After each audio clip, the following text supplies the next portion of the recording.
And welcome back to the channel, Lucas from Mars, and today we are going to showcase a pitching duel here. Honolulu Tides and the Memphis Huskies going at it here tonight as the season continues. The Huskies right now, they started off the season alright, but they have gone into a losing streak as of late. They're only 3-7 heading into the game, and meanwhile the Huskies have a 5-5 record now. Today in this game, it's a really good pitching matchup between Brandon Woodruff and Clayton Kershaw. Brandon Woodruff so far this year is throwing 13.1 innings and has not given up a run yet. So it's going to be really interesting to see how he does tonight and how long he keeps that scoreless inning streak to start the year off. Now 0-2 pitch here to Jason Molina, the leadoff man for Honolulu, and that's a ground ball that's right back to the pitcher for the first out. And I think the main problem with this Tides team is this offense.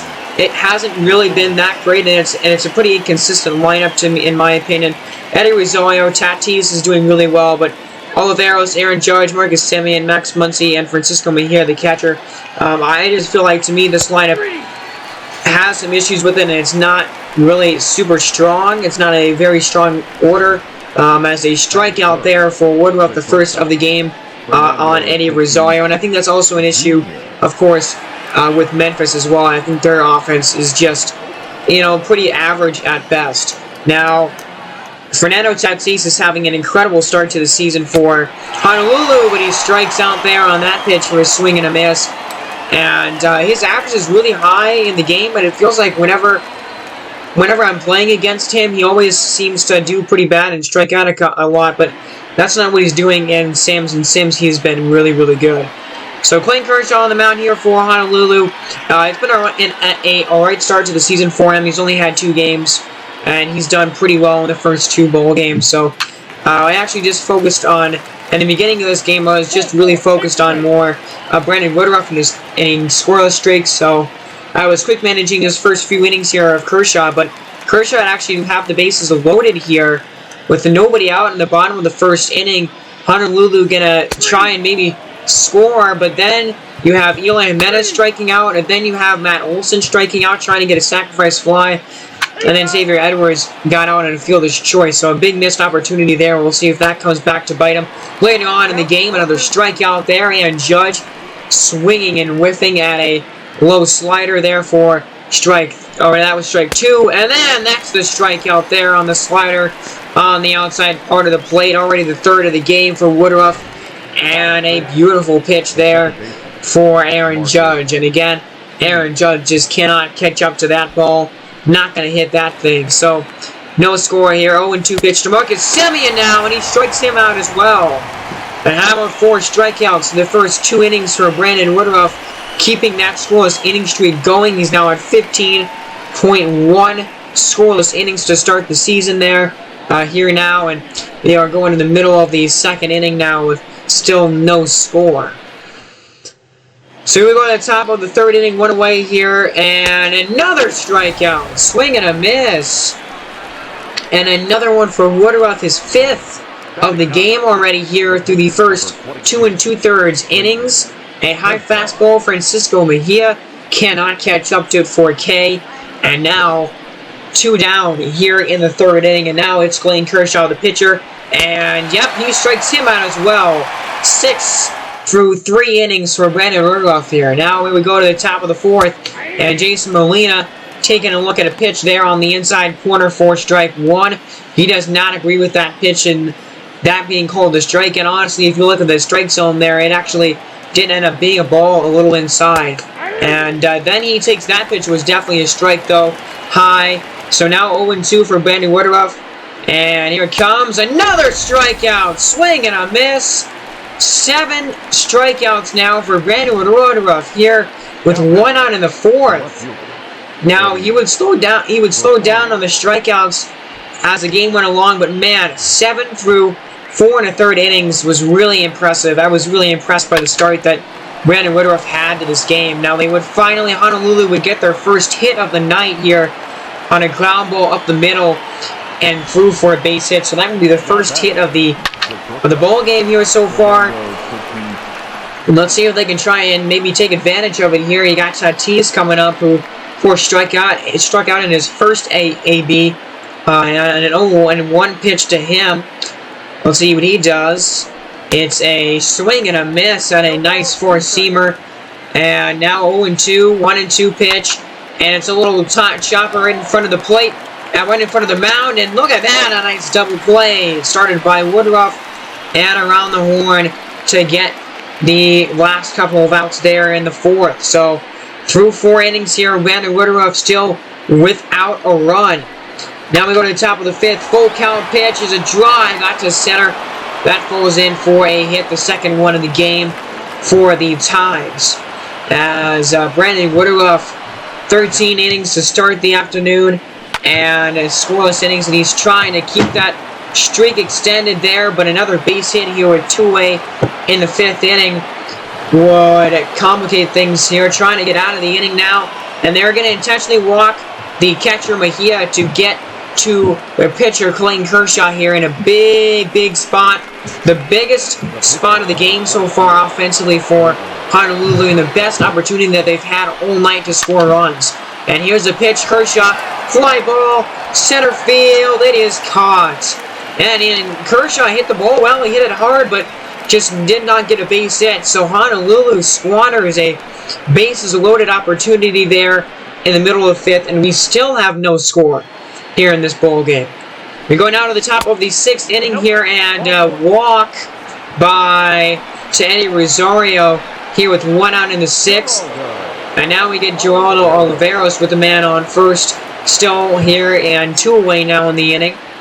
Pitch to him is a swing and a miss, and a strikeout for Oliveros, or for Woodruff against Oliveros. 8 now on the night for Brandon Woodruff, and through 6 innings, another unbelievable pitching performance for him so far. He's had so many of those this season, and now, or 3 of those now this year. And now we go to Clayton Kershaw pitching here in the bottom of the 6th, and you notice he hasn't given up any runs yet so far in this game. We have got a true pitcher's duel going on right now, as we have no score here in the bottom of the 6th, and we would have no score going into the 7th inning here, as that's a fly ball down the left field line that is caught, and we are going to the 8th inning, tied up, or the 7th inning, excuse me, tied up at nothing. 0-0 here at the end of 6 innings. So now here we go, top of the 7th inning. Brandon Woodruff is trying to go for over 20 innings of scoreless pitching to start his season. And an 0-2 pitch here to Aaron Judge, and he would strike him out on the corner with a beautiful pitch. A fastball, I believe, and man, Brandon Woodruff tonight, just absolutely electric stuff. 9 strikeouts for him. And now an out away from 20 consecutive scoreless innings to start the season. Marcus Semien, a line drive, it's caught by the second baseman for the out. And unbelievable, Brandon Woodruff with 20 innings of scoreless baseball to begin the season here for him. Here in 2026, trying to get over 20 innings of scoreless ball here to start the season, but Max Muncy says not so fast, as he drills the ball into the outfield area and into the gap for a double. And again, Brandon Woodruff is trying to have 3 consecutive starts to open the season of basically 7 innings without giving up a run here to begin the year, and trying to keep this pitcher's duel going. He's got to get it Francisco Mejia out right here, but he starts off the AB with a ball down below the knees. A really big spot here with a man in scoring position. The 1-0 pitch. That is also down low for a ball. 2-0 now, and Woodruff is at 95 pitches, so his pitch count is getting up there, but he does find the zone again with a strike there on the outside corner. And now the 2-1 pitch. That ball is down there, and a strike 2. A changeup at the knees. So now a 2-2 pitch, and it's a swing and a miss. The catcher picks it up, throws it to first, in time for the out. And Brandon Woodruff, 20.1 scoreless innings to begin the season. That will be it for him on the night. No runs, 7 innings, 10 strikeouts with a walk and 4 hits. What an unbelievable game by Woodruff. But guess what, Kershaw, he is still dueling. He is still pitching just as well. excuse me, just as well as Kershaw has been tonight. And he does give up a double here with one away in the bottom of the 7th here. And Kershaw's at the end of his rope in this game too. He's at 94 pitches. So 1-2 pitch now to Ricky Seymour. Ground ball, nice stop by Tatis. But he takes a little bit to throw it and it's safe. Ricky Seymour beating it out. As it's going to be a base hit. And look at the replay here. Tatis made a nice play to stop it. But then he took a couple of steps over, and by the time he actually let the ball go, it was just too late to get the runner. So now 2 men on, 2 men out for their most dangerous hitter in this lineup. Maybe, besides from Eli Jimenez, is Christian Yelich here with a massive RBI opportunity here in the bottom of the 7th inning. And now the pitch to him is a fly ball. It's deep. It is down for a base hit. And they're not going to send the runner. They're not going to test the arm of Judge out there in right field. So we have a bases loaded jam for the 2nd time, actually the 3rd time in the game, and the 2nd time that Kershaw has had to deal with the bases loaded tonight. And here is Eli Jimenez trying to come through and trying to break the tie here in the bottom of the 7th inning. Still no score. He's trying to put some runs on the board. He does take that pitch though, 1-1. Count now, and that was a really good pitch to hit. I don't know why he didn't swing at that. And just taking a look at the base runners right now on base here for this situation now. The 1-1 pitch here to Eli Jimenez is a ground ball over to the second baseman and a flip to short. That is going to end the inning. Man, Eli Jimenez a chance to break the game open there with the bases loaded if they do not score. So we are now through 7 innings. Nothing as we go into the 8th. Hank Bracken going to come in the game now for the Huskies. And his job, keep the game scoreless. Keep it nothing. Keep this insane pitcher's duel going here. So with 1 out in the top of the 8th, Jason Molina, who was over 3 with a strikeout tonight, at least 1, takes a pitch at a high slider. That was a good pitch to swing at. And now the 0-1 to him is another slider that gets the zone. Also probably a hittable pitch. The 1-2 is a high fastball, and he looks at it for strike 3.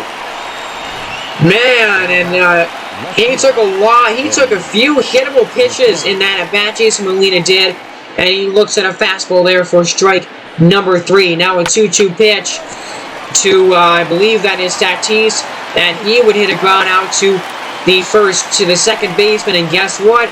We go to the bottom of the 8th. Still tied at 0. This might be the best game of the year right here so far. We are still deadlocked at nothing through 8.5 innings. So now the Tides bring in another pitcher here. It's Trevor Richards, a old veteran in the major leagues, and he will have to face Matt Olson, the 5, 6, and 7 guys here in a tie game in the bottom of the 8th inning. So Matt Olson starting the inning off here. The first pitch to him is high, just barely for ball 1. That was a very, very close pitch. And Trevor Richards probably thought it was a strike because it was. It was definitely in the strike zone for sure. Doesn't get the call on it though.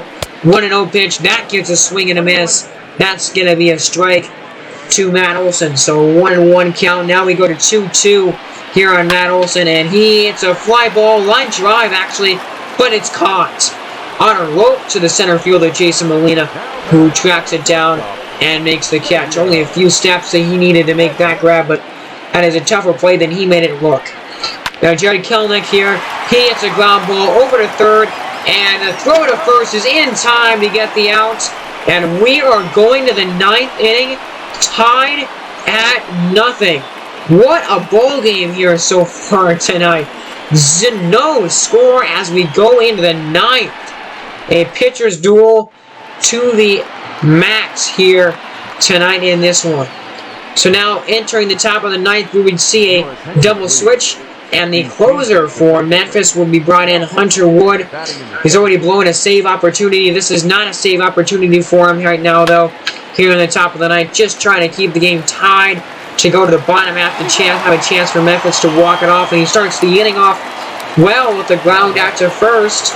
So now it's Oliveros here trying to maybe do something to break the scoreless tie. 2-2 pitch to him, though, was swung on and missed on an outside changeup for strike 3. And down goes Oliveros again tonight. Hunter Wood with a nice strikeout. And now 1 out away from heading to the bottom of the 9th with a tie game, 0-0.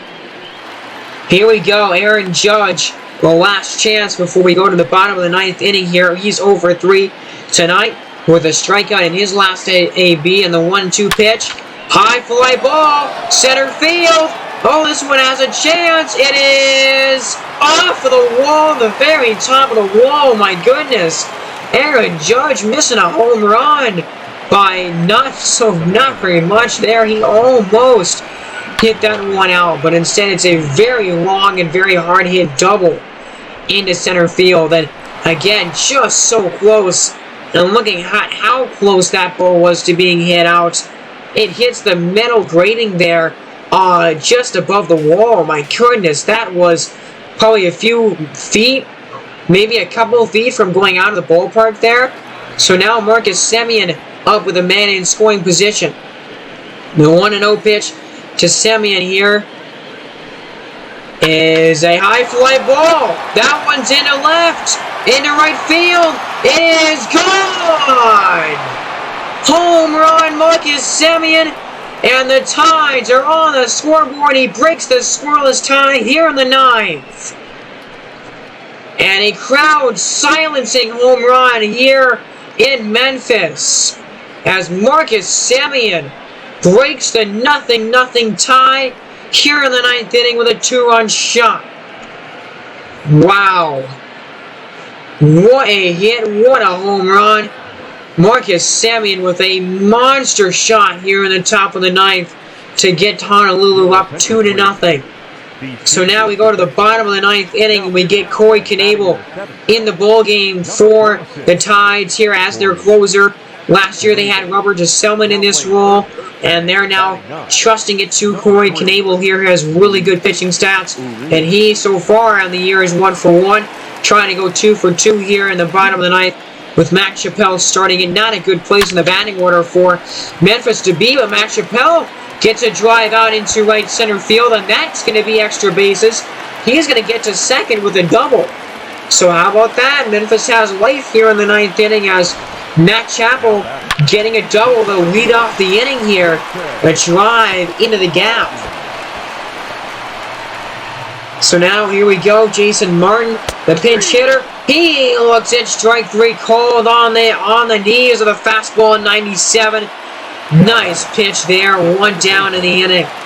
Now Ricky Seymour, who's 2 for 4, one of the best hitters of the night so far for Memphis in his ball game. And he would hit a fly ball. It is deep into right field. The right fielder on his horse. He makes the catch, but Matt Chappell does not tag up, not fast enough to tag up from second. So now it's down to Brian Anderson here from Memphis, trying to break the tie. The 0-1 pitch. Swing and a miss for strike 2, and he is now 1 strike away from getting out of the ball game now. Here we go, huge moment in this one. The 0-2 pitch to Corey Knebel, or from Corey Knebel. Fly ball, center field. That should be caught. It's deep. He's still racing back, and he gets there to make the catch and end the ball game, and it's over. Man, what a game. Honolulu wins this one 2-0. And a pitcher's duel all the way.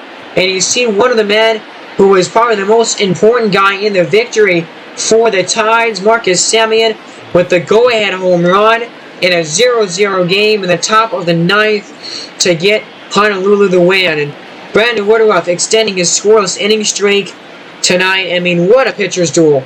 Woodruff and Kershaw at the top of their game here in this one. What a game. My goodness. That was really crazy. So now we got one more game here left in this episode, and it's another Razorbacks game. Razorbacks and the Sharks, and look at how good the Sharks have started this year. 8-3 on the year. Right now leading the National League West, as we are going to get to look at this bowl game, and we're going to get to check out Some big players here. We're going to check out Luis Patino now. Going into that start for Brandon Woodruff, who extended his scoreless inning streak to over 20 innings. Luis Patino, so far through his first 2 starts of the year, does also not have an ERA. So it's a day for the guys with no ERAs on their resume here tonight in this episode, as Luis Patino will try and go and continue, maybe even one up what Brandon Woodruff has done so far to start the season. And a 1-2 pitch to the leadoff hitter, Jacob Amaya, is a strikeout for the first out of the inning here by Patino. And there is 1 down to begin the ball game. A nice start for him on a beautiful pitch to Jacob Amaya. Now 1-1 pitch here, 2 away in the inning. Brennan Davis up, and he would actually get a base hit into right field there. So continuing the first inning, continuing the inning here against Patino. Now bringing up Reese Hines. He's at second base now. And a pitch outside loads the count for Reese Hines. And he would take a ball on the inside corner, or on the inside part of the plate. Doesn't hit the corner. And now we have 2 men on for Trent Grisham. And he's going to try and break this inning streak here from Patino and do something early. Fly ball, base hit into the outfield, but again, they will not test the arm of the left fielder. Makes sense, that was hit very hard. So now it's Ozzie Albies. Ground ball, shortstop, over to second, and oh man, Luis Patino dodging a major bullet there here in the first inning as San Francisco, loads the bases, but does not score. So here are pitching in this game for the Razorbacks is Ryan Weathers. He's actually had a pretty good start to the year through 14 innings. But again, we're really focusing only on Luis Patino here, at least in the beginning of this game. But San Diego would get a run here off of Ryan Weathers here in the first inning after a triple.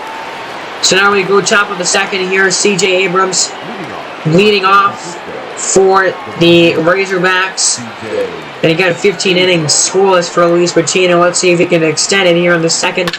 And to start the inning off, it's a line drive just over the glove of the shortstop.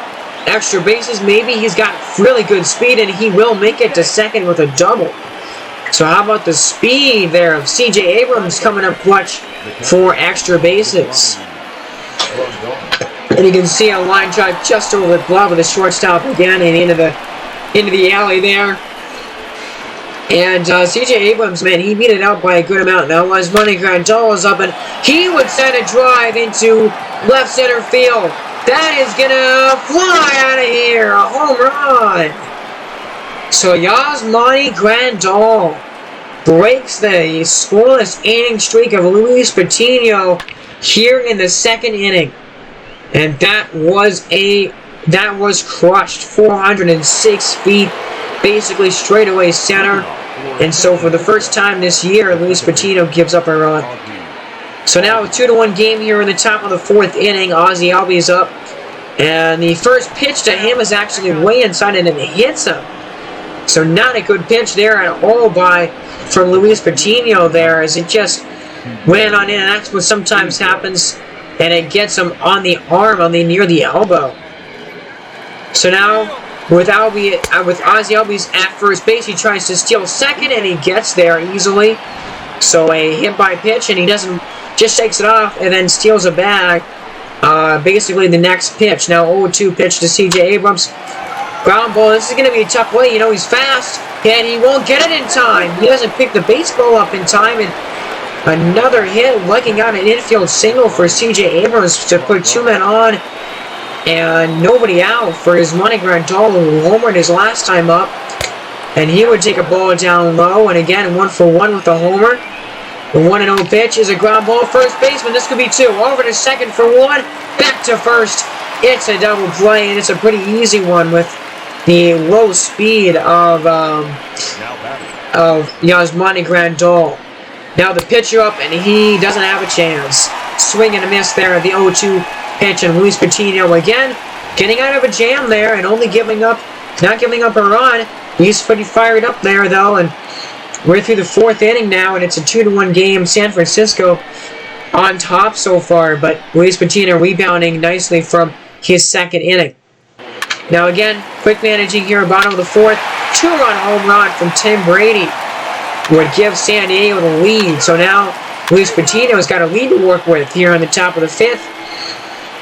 And the leadoff hitter is up here in the inning, and that's a fly ball. But man, that was a weird play by the first baseman who doesn't catch it, even though he probably should have gone there. And I think they give an error, maybe a base hit. I'm not sure what the ruling of the swing was on that. But then the next batter swings and misses at a pitch way in the dirt and trying to go to second base and actually being thrown out is the runner. Well, he should have been on base anyway because that was a really weird animation and a blue pit that he got to get on base in the first place. So another scoreless inning here for Luis Patino, who again, besides the home run, has been excellent tonight in his start. So now we go to the top of the sixth, one away, still same score. Line drive, it's caught by the third baseman, robbing at least a single away from the runner C.J. Abrams there. And now it's Yasmani Grandal again. 2-2 pitch, he swings and misses for a strikeout. And Luis Patino getting a K there to run the sixth, or in the top of the sixth inning at least, and I think that would be his night tonight. And again, an excellent start for Luis Patino for sure. But he is in a position to win the game if the Sharks can hold on here. But now, quick managing here, Luis Castillo pitching. He would give up a single, a double, and a single. So now we have a tie game, top of the ninth. And now Jose Castillo is still trying to keep it, and it's a fly ball. They don't tack the runner. I think they might have had a chance to score. That is a tough read, though. But, I mean, it was a really fast runner there on first base. So now Luis Lyle coming up 1 for 4 in the game. The 2-2 pitch to him. Fly ball into left field, and it's caught to end the top of the ninth. So now bottom of the ninth inning, we have a tie game here in this one. Another good ball game going on right now.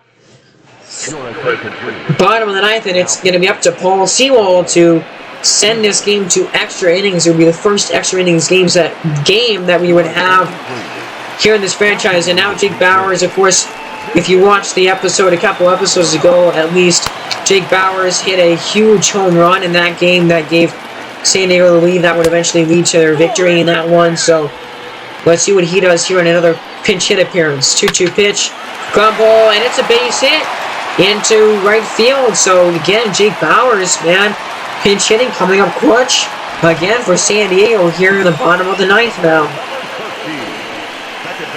And so now, one man on, here is Julian Webster, the leadoff hitter. Ground ball, first baseman has it over to second for one.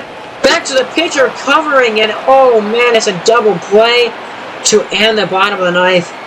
Man, that was an unfortunate stroke of bad luck there for San Diego, whose double play ends the ninth inning. So we are now going to the 10th.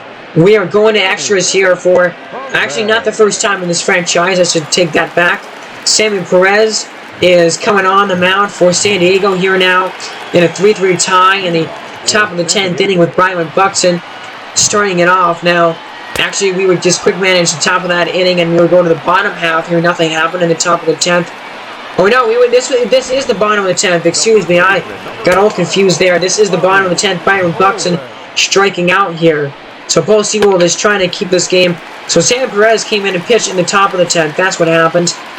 And now we're in the bottom of the 10th here with Paul Sewell trying to get it to the 11th. And on an 0-2 pitch, that was way down in the dirt. 2-2 count now to Bobby Ullman, who would hit a liner, and it's caught on the fly by the left fielder there for the second out of the inning. And that was really hit hard, but unfortunately for him, just does not find a hole and does not drop. Now Hunter Dozier, he would hit a ground ball second base. That would end the inning, and we would go to the 11th. Here in this one, still knotted up at 3 apiece. 10 innings will not decide this one. Here we go to the top of the 11th inning with Sammy Perez still on the mound. C.J. Abrams up again. And a fly ball very deep into right field. It is not caught by the right fielder, and it would be extra bases in there for a double. And man, another hit for C.J. Abrams tonight. He's been on base 3 times in this one. And he hits this ball, and I think Tim Brady probably should have caught this one, honestly. It actually bounced off of him, but he should have probably caught that one out. And now look what happens. You don't catch that ball, and now immediately the next batter gets a base hit into the outfield that would score the runner. And Yasmani Grandal, a home run earlier in the game, and now that RBI single to drive in the runner and take the lead for the Razorbacks. So now bottom of the 11th, Felipe Dorta up and pitching, and he would get a strikeout here to begin the 11th inning. And a nice job, a nice start to the frame here for Dorta, trying to close out this one. As now Tim Brady had a 2-run home run earlier in the game coming up. He's a dangerous hitter. Let's see how Felipe Dorta does against him here in the first pitch. Is a ground ball, but right to the second baseman, who throws on to first in time for the out. And man, Felipe Dorta up two down here really early here in the 11th. And now it's up to Will Smith. 2-0 pitch to him. Let's see what he can do with over 4 on the night. A ground ball, second base, and actually gets through for a single. And the runner would be safe throwing over to first. So again, here's some life for the Sharks, and Will Smith keeping the inning alive with that base hit. So now Emerson Pereira, 0-1 pitch to him here. He's 0 for 4 his ball. Ground ball out to the shortstop, and then he's going to second base to get the out and end the ball game. And this one is over. Felipe Dorta getting the save. San Francisco winning it here in extra innings, winning it here in the 11th, and a great night from Yasmani Grandal, who went 2 for 4, I believe, with a 2-run home run and the go-ahead base hit in the 11th inning. And a great episode, guys. Really like those 2 games that we had for you there, especially the first one. Some pitchers duels, some pitchers doing well. Next episode is the Prospect Showcase, so get ready for that. Have a great day, guys. I will see you next time. Be sure to hit that subscribe button, and I will see you later. Goodbye, guys.